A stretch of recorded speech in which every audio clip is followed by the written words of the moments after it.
Что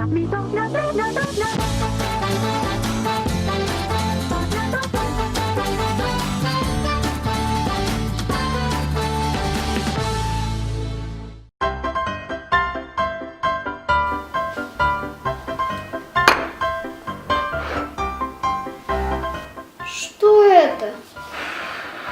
Это овсяная каша. Ешь, она очень полезная.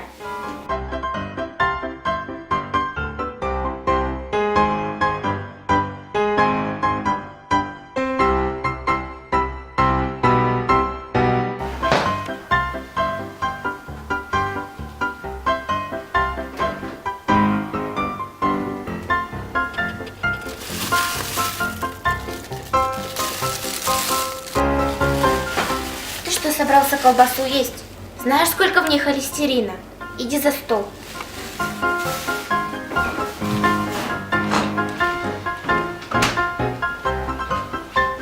Я тебе морковку потерла. Она невероятно полезная.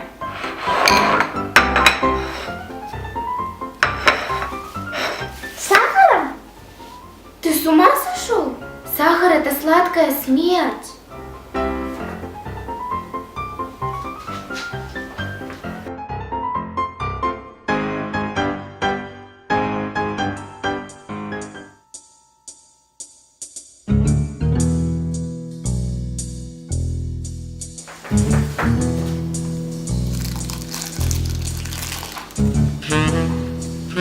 Ты что, собрался конфеты есть?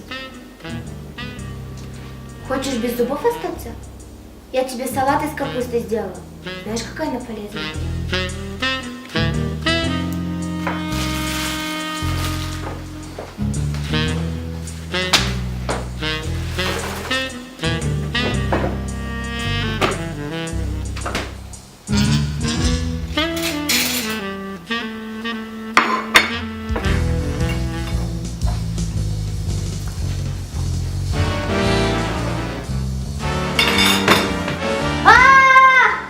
Случилось? Паук большой и страшный! Убей его, убей! Зачем? Это же просто паук. Он ловит комаров и мошек.